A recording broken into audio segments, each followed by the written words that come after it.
Բարև ձեզ, քուրեր եւ եղբայրներ։ Ես երեք լսում էի Ալիևի ելույթը եւ գիտեք մի քանի բաներ, որ ինքը ասեց, հաստատեց իմ կարծիքը այն մասին, որ Ադրբեջանը չի պատրաստվում մեր հետ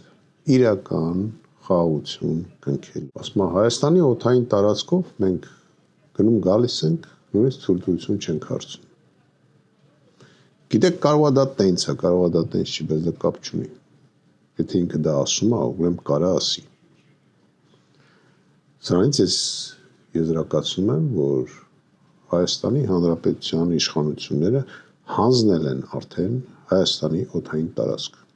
որը հայ ժողովրդի սեփականությունն է։ Օդային տարածքը փաստացի արդեն հանձնել են։ Մնացել է ցամաք, որը ինձ թվում է տեխնիկական հարց է Ադրբեջանի եւ Թուրքիայի համար եւ հիմնականում սպասում են ընտրություններին, ինչ ասում, կես տարի հետո կարա ինչ-որ բան փոխվի։ Տեսեք ինչ ասում։ Ինքը հաստատեց իմ խոսքերը, որ Ադրբեջանը չի ճանաչում Հայաստանի տարածքը։ Միջև այսօր չի ճանաչել, ասում կարող է ճանաչել,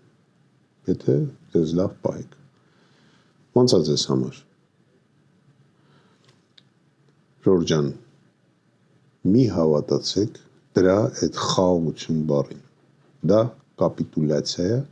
որը ենթադրում է նվաստացում։ Իսկ թուրքերի դեպքում, իմացեք, դրանք եվրոպացի չեն։ Թուրքերի դեպքում դա ստրկություն է։ Ես կոչ եմ անում բոլորիդ շնորհակալություն չասել Ալիևին, քվեարկելով եւ